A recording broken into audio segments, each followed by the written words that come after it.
Bonjour à tous, je m'appelle Romain Starcelli, je suis fiscaliste chez Uptevia. Uptevia vous propose une série d'épisodes sur le thème de la fiscalité. Après un premier épisode sur le thème de la résidence fiscale, nous continuons cette série d'épisodes avec comme sujet les différentes catégories de revenus.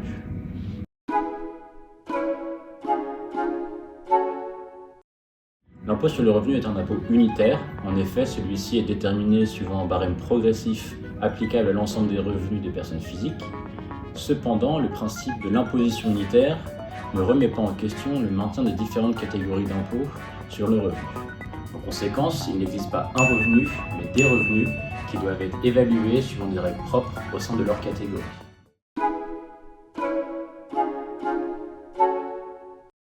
Les différentes catégories de revenus sont les suivantes: les traitements, salaires, pensions et rentes ménagères, les rémunérations des dirigeants des sociétés, les bénéfices industriels et commerciaux, les bénéfices non commerciaux, les bénéfices agricoles, les revenus fonciers, les revenus mobiliers et les plus-values immobilières sur valeurs mobilières, sur biens meubles et professionnels.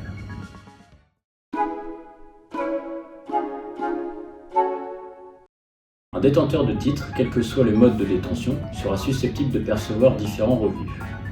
Un détenteur de titre pourrait recevoir des dividendes, des intérêts ou des jetons de présence ordinaires qui sont des revenus de la catégorie des revenus mobiliers. De plus, en cas de réalisation d'un gain faisant suite à une cession de titre, celui-ci entre dans la catégorie des plus-values.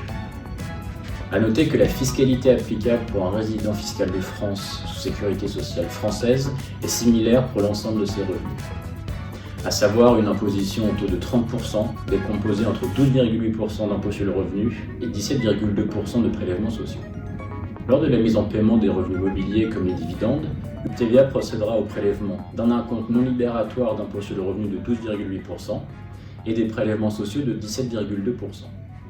Toutefois, les contribuables peuvent opter sur leur déclaration d'impôt sur les revenus pour une option à l'imposition au barème progressif pour l'ensemble des revenus soumis à l'imposition au taux forfaitaire unique de 30%.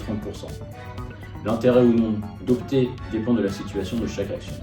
De plus, les personnes physiques peuvent être dispensées du prélèvement forfaitaire obligatoire non libératoire de 12,8% acquitté au titre de l'impôt sur le revenu au moment du versement des dividendes.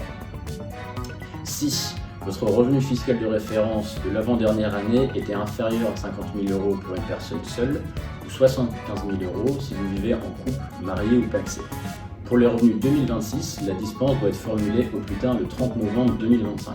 C'est la fin de cet épisode. Nous espérons qu'il vous aura permis de mieux cerner les différentes catégories de revenus.